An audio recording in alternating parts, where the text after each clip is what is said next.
Olá, irmãos e irmãs em Cristo Jesus. Venho aqui gravar para vocês mais um vídeo aqui no meu canal da Bíblia, Ouvindo a Voz de Deus. No vídeo de hoje é a lição 6 da Escola Sabatina de Jovens, que tem como tema Jesus e o Budismo. Mas antes de eu falar sobre este assunto, eu preciso da ajuda de vocês para se inscreverem no meu canal da Bíblia, Ouvindo a Voz de Deus, deixar o seu like, ativar o sininho das notificações para receberem meu vídeo, e compartilhar meu vídeo para o maior número de pessoas o conteúdo do meu canal. Eu preciso da ajuda de vocês. Agora vamos orar pedindo a sabedoria de Deus. Na lição da Escola Sabatina de Jovem. Querido Deus e Pai, nos dê sabedoria para nós entendermos a lição, Pai. Que Teu Espírito Santo nos ilumine. É isso que eu lhe peço e lhe agradeço. Em nome do Senhor Jesus. Amém. Então, meus queridos, vamos lá. Lição de domingo, encontrando a luz.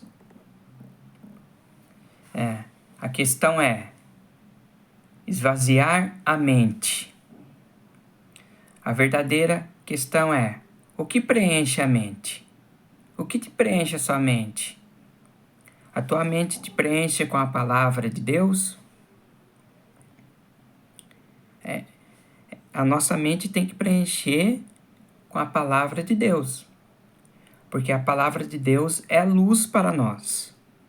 Quanto mais a nossa mente se preenche com a palavra de Deus, nós sermos preenchidos com essa luz que é Jesus Cristo. Então, a nossa mente tem que ser preenchida com a palavra de Deus. E aqui está o texto-chave. Leia o texto bíblico desta semana. Vamos ver aqui. João. Que vocês possam ler João, capítulo 9, verso do 1 ao 41. Eu só não vou ler esses textos bíblicos porque vai ficar muito longo em meu vídeo. Eu quero que vocês leiam, para vocês poderem entender que a nossa mente tem que ser preenchida com a palavra de Deus. Então vamos aqui para o contexto. Siddhartha Gautama, o Buda viveu há mais de 2.500 anos na região que hoje é o Nepal. Nascido em uma família hindu rica, ao sair do palácio, deparou-se com a realidade do sofrimento humano. Essa experiência despertou nele o desejo de entender o sentido da vida e a origem da dor. Renunciou de seus privilégios e iniciou uma jornada espiritual. Durante anos, seguiu mestres, meditou e praticou rigoroso ascetismo. Contudo, percebeu que nem o prazer, nem o extremo sacrifício levaram à libertação.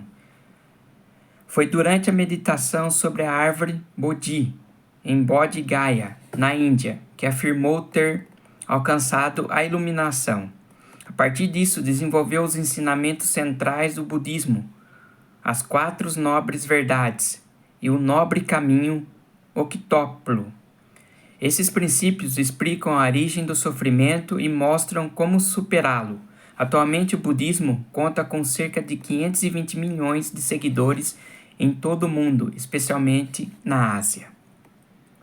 Jesus é completamente diferente dos mestres espirituais que se afastam da humanidade. Ele oferece vida em João 10:10. Nunca quis se isolar de suas criaturas. Viveu entre nós, morreu por nós e ressuscitou para nos dar uma nova vida. Jesus não veio apenas para aliviar o sofrimento, enfrentou diretamente o pecado e a morte. Alguns sugerem que o Messias teria sido influenciado pelo budismo durante os anos de silêncio de sua juventude, mas essa ideia não tem qualquer base histórica. E além disso, os ensinamentos de Jesus são radicalmente diferentes da filosofia budista. Gautama buscava a luz e muita gente sincera também está nessa busca para entender a vida, encontrar respostas para o sofrimento e achar um caminho pacífico. Jesus fez uma afirmação ousada para essas pessoas: eu sou a luz do mundo, em João 8:12. Ele não disse que alcançou a iluminação, mas que é a própria fonte de luz. Então Jesus é a luz do mundo. E essa luz você vai encontrar aonde? Através da Bíblia Sagrada. Quando você começa a ler a Bíblia Sagrada, você encontra a luz que é Jesus. E quando você encontra essa luz, você passa a ser luz para as outras pessoas. A luz que você vai ser levando a palavra de Deus para as pessoas, falando de Jesus para as pessoas.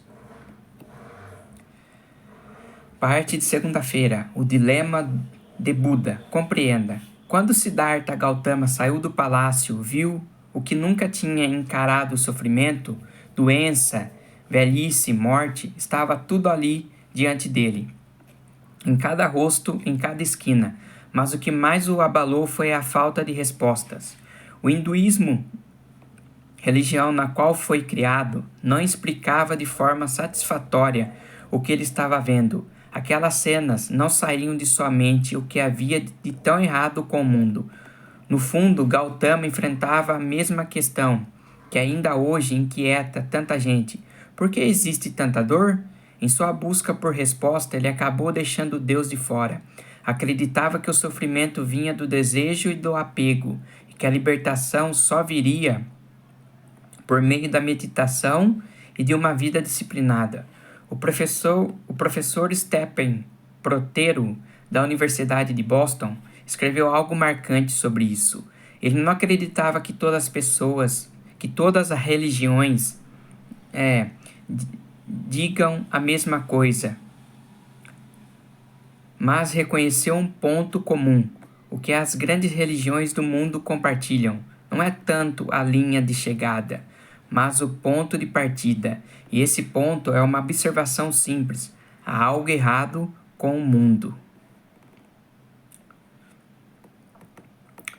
O que Jesus faz diante do sofrimento? Em João 9, ele encontra um homem cego de nascença. Os discípulos perguntaram: Mestre, quem pecou para que este homem nascesse cego? Ele ou os pais dele? A pergunta lembra os dilemas que inquietaram Gautama.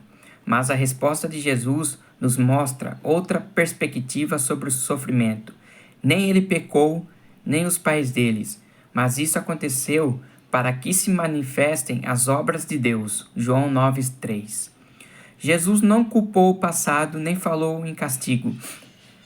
Ele mostrou que o sofrimento não precisa ser o fim da história, pode ser o começo do milagre. Então curou aquele homem pela primeira vez e ele viu a luz. Esse homem cego enxergou a luz. Quem que ele enxergou ali? Jesus, a luz do mundo que curou ele. Esse homem voltou a ver a luz, que é Jesus. Isso foi satisfatório para esse homem. Ele não enxergava, ele sofria com isso. Quando Jesus fez ele enxergar, ele deu pulos de alegria e agradeceu a Jesus por ter voltado a visão para ele. Jesus é a luz do mundo. Jesus fez esse homem enxergar a luz que é ele. Nós temos que estar sempre perto dessa luz. Jesus nos ilumina, porque ele é a luz. Essa cena revela algo grandioso: a resposta de Deus ao sofrimento. Não é uma teoria distante, é pessoal, compassiva e cheia de propósito. Cristo não ficou só no discurso. Como luz do mundo, Jesus continua iluminando os cantos mais sombrios da vida. Ele nos chama a nos aproximar de quem sofre, levando empatia, cuidado e a esperança de um novo começo. Terça-feira, debaixo da árvore. Quando Jesus declarou "Sou a luz do mundo" em João 9,5, fez uma afirmação direta e carregada de significado pessoal. João descreve que Cristo é a verdadeira luz que vinha ao mundo, ilumina toda a humanidade. Essa luz está disponível para todos, mas só transforma quando é acolhida no coração. Como o próprio Jesus alertou: se andar de noite, tropeça, porque nele não há luz. Não há luz. João 11:10. Sem ele, o coração humano permanece em escuridão. E isso é verdade. Sem Jesus, o nosso coração permanece em escuridão, permanece em trevas. Esse coração vai ser um coração de pedra, um coração rancoroso, um coração que não tem bondade. Isso que vai ser um coração em escuridão.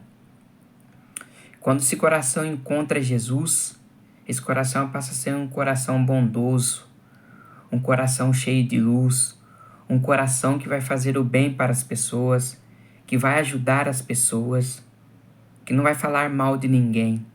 Esse é um coração que é cheio de luz quando tem a presença de Jesus. E o nosso coração tem que ser assim, um coração cheio de luz para as outras pessoas. Foi debaixo da árvore Bodhi, na cidade de Bodh Gaya, que Siddhartha Gautama formulou os pilares do budismo, as 4 nobres verdades e o nobre caminho octuplo, com forte ênfase na concentração e na atenção plena. Hoje o termo meditação aparece em muitos lugares, mas seu significado pode variar de acordo com o contexto. Na tradição oriental, envolve esvaziar a mente, focar em um único ponto, observar os pensamentos e controlar a respiração. Algumas dessas práticas, como a respiração, têm benefícios comprovados, como a redução da ansiedade. O problema está no propósito e na direção que apontam. Ao contrário da meditação oriental que busca o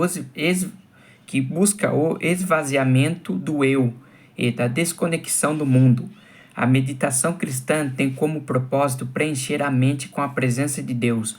Sua palavra, suas promessas e sua vontade são caminhos opostos. Jesus, com sua própria vida, mostrou como deve ser a verdadeira conexão com o Pai. A Bíblia relata que depois de despedir as multidões, Jesus subiu ao monte a fim de orar sozinho. Ao cair da tarde, lá estava ele só, em Mateus 14, 23. E mais, Jesus, porém, se retirava para lugares solitários e orava, em Lucas 5,16. Ellen White comentou: em uma vida toda dedicada ao bem dos outros, o Salvador achou necessário afastar-se dos lugares movimentados e da multidão que o acompanhava dia a dia. Precisava retirar-se de uma vida de incessante atividade e contato com as necessidades humanas para buscar o sossego e ininterrupta comunhão com o Pai, como um de nós, participante de nossas necessidades e fraquezas, dependia completamente de Deus, e no lugar reservado de oração buscava a força divina. O desejado de todas as nações, página 285. Jesus buscava forças em Deus, fazia a vontade do Pai, orava sozinho para buscar força.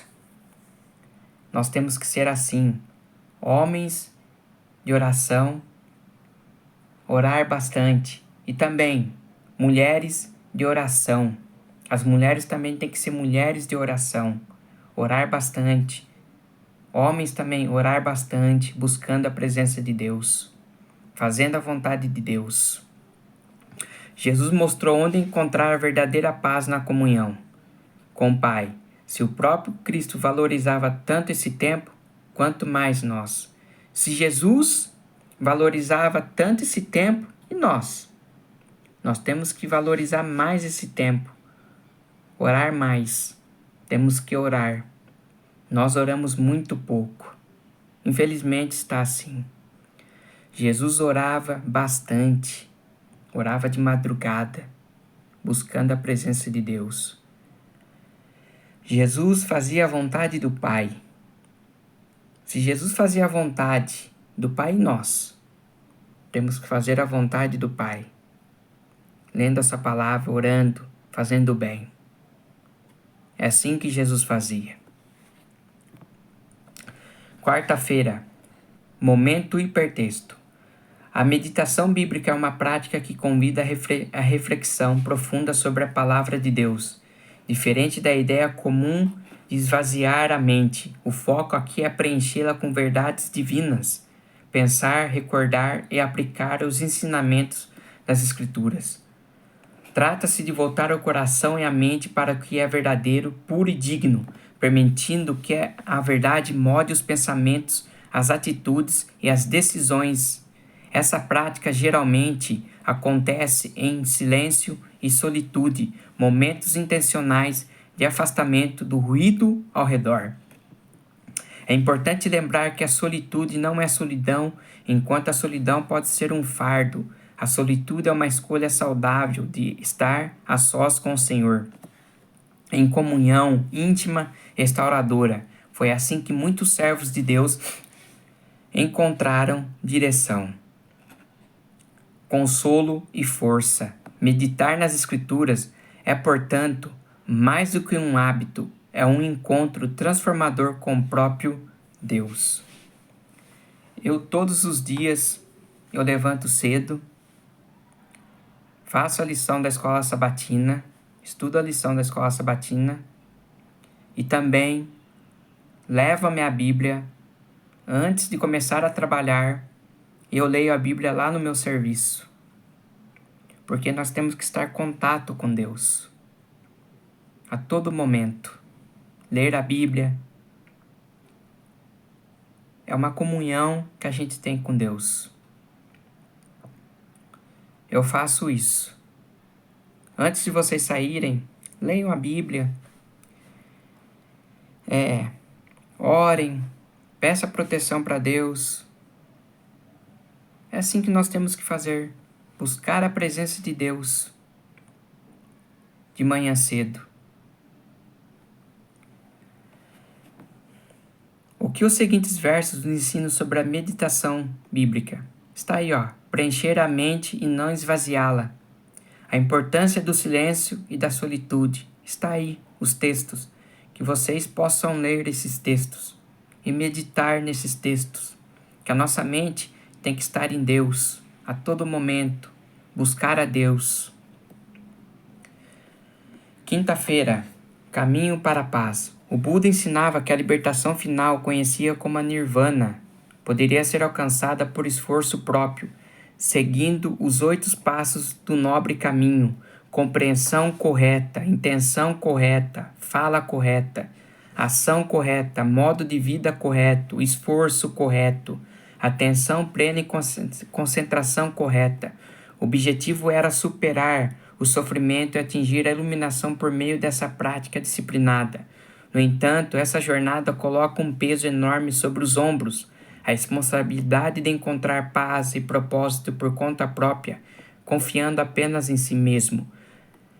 Jesus oferece um caminho oposto. Ele ensinou que a salvação não se conquista por boas ações, mas é um presente de Deus recebida pela fé em sua morte e ressurreição. Paulo resume essa verdade: pois pela graça vocês são salvos por meio da fé. Isto não vem de vocês, é dom de Deus, não por obras para que ninguém se glorie. Então Jesus está falando que não é por obras para que ninguém se glorie. Você não pode fazer uma obra. Você ajudou uma pessoa e tira foto. Olha, eu ajudei essa pessoa. Eu fiz isso para essa pessoa. Eu fiz uma compra para essa pessoa. Isso você está se gloriando a você mesmo. O que você fez, ninguém precisa saber. É só você e Deus. Você tem que gloriar a Deus, não a você.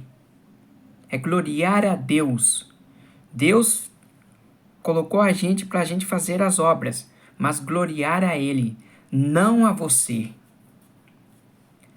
Não há esforço humano capaz de salvar alguém, pois como lemos em Romanos 3:23, todos pecaram, estão destituídos da glória de Deus. Jesus é chamado na Bíblia de Príncipe da Paz, em Isaías 9:6. Quem carrega esse título oferece paz verdadeira, por isso ele faz este convite: venham a mim todos vocês que estão cansados e sobrecarregados, e eu os aliviarei. Tomem sobre vocês o meu jugo e aprendam de mim, porque sou manso e humilde de coração.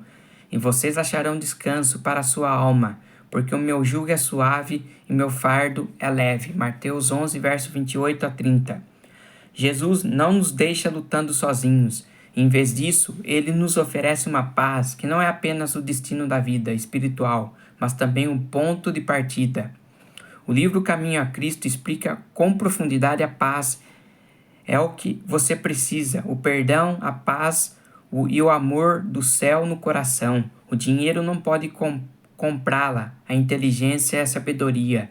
Não consegue alcançá-las pelos próprios esforços. Você não pode esperar obtê-la, mas Deus a oferece como um presente, sem dinheiro e sem preço. Isaías 51, verso 1. A sua decisão de estender a mão e recebê-la. Ellen White, Caminho a Cristo, página 32. Então, a verdadeira paz, onde nós encontramos? Em Cristo. Somente em Jesus, porque Jesus é o príncipe da paz. Sexta-feira, a luz da vida. Nessa época, os sistemas pagãos estavam perdendo o domínio sobre o povo.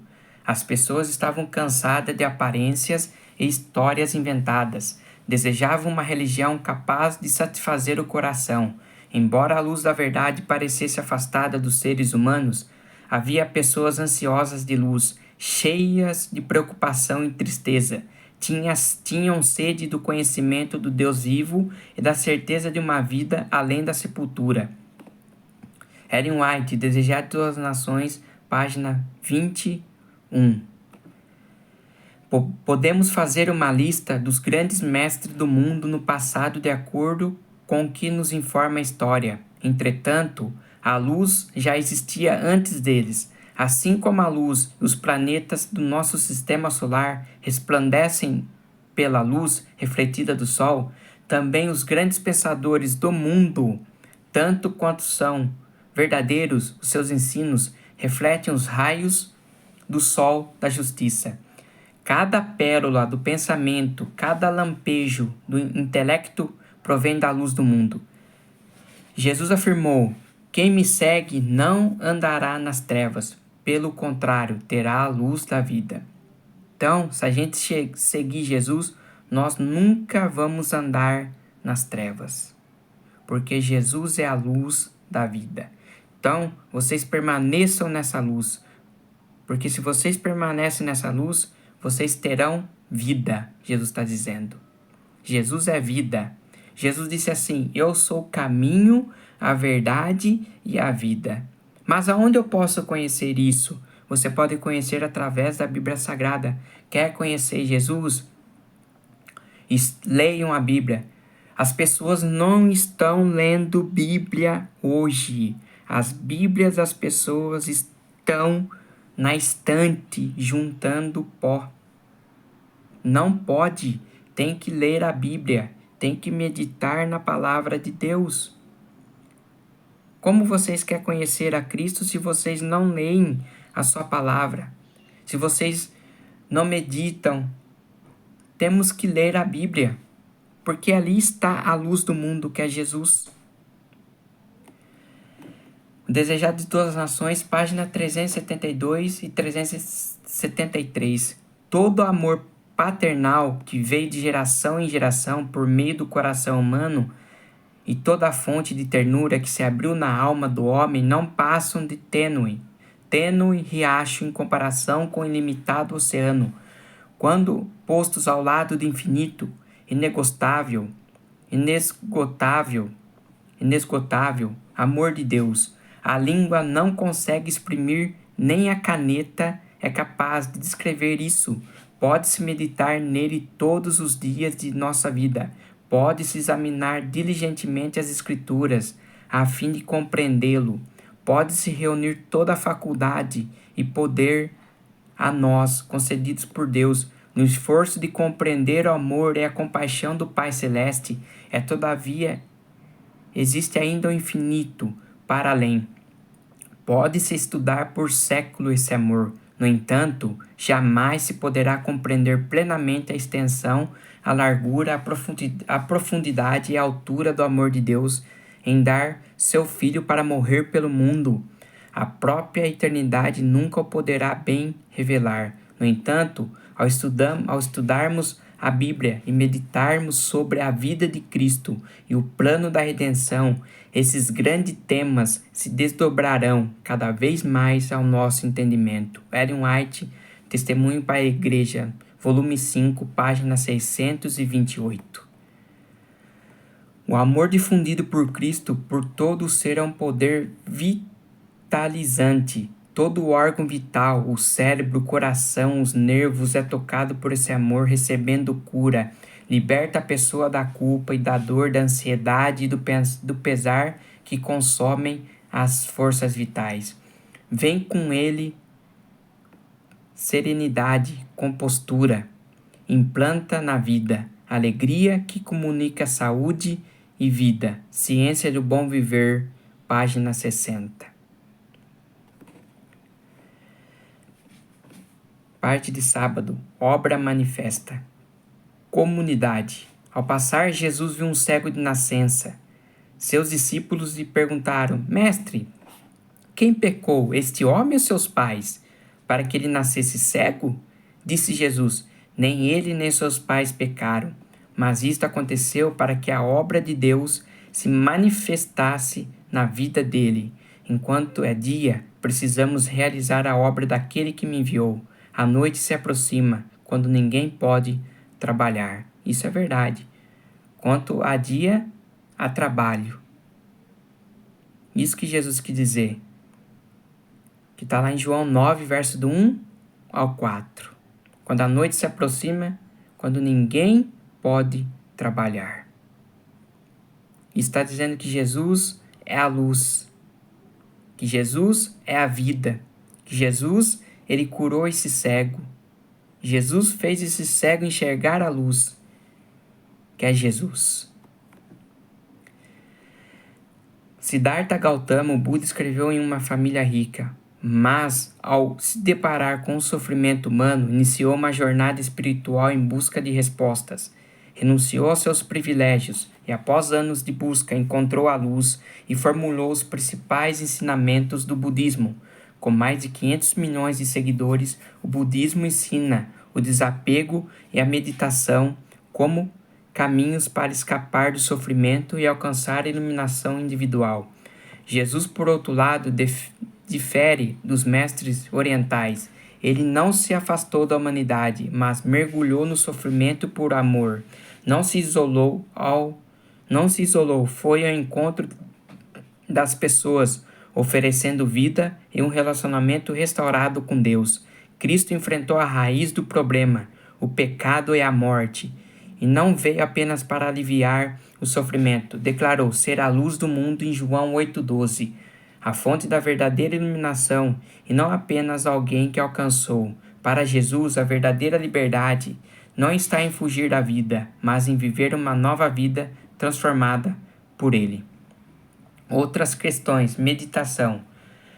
A meditação cristã tem uma abordagem diferente da oriental, enquanto a prática oriental busca esvaziar a mente para se desconectar do mundo. A cristã busca preenchê-la com a presença de Deus, sua palavra e sua vontade. Paz e salvação. O budismo ensina que a paz e a libertação final, nirvana, são alcançadas por esforço próprio. Por outro lado, Jesus oferece um caminho diferente. A salvação é um dom de Deus recebido pela fé e não por obras. Além disso, a paz que ele oferece não é conquistada, mas recebida como um presente. Então, a paz de Jesus é a paz que nos oferece tranquilidade. Jesus é a salvação. Jesus, que quando voltar aqui, ele vai nos salvar desse mundo perdido. Jesus, ele vai dar ao fim ao pecado. Nós somos salvos pela graça. Essa graça é um presente de Deus para você e para mim também. Que essa graça tem que ser falada para muitas pessoas. Não é só ficar para você. A graça é para todos que aceitam a Cristo. Então essa foi a lição de número 6 de Jovem, Jesus e o Budismo. Que vocês se inscrevam no meu canal da Bíblia, Ouvindo a Voz de Deus, deixe seu like, ative o sininho das notificações para receberem meu vídeo e compartilhe meu vídeo para o maior número de pessoas o conteúdo do meu canal. Preciso da ajuda de vocês. E até meu próximo vídeo. Tchau!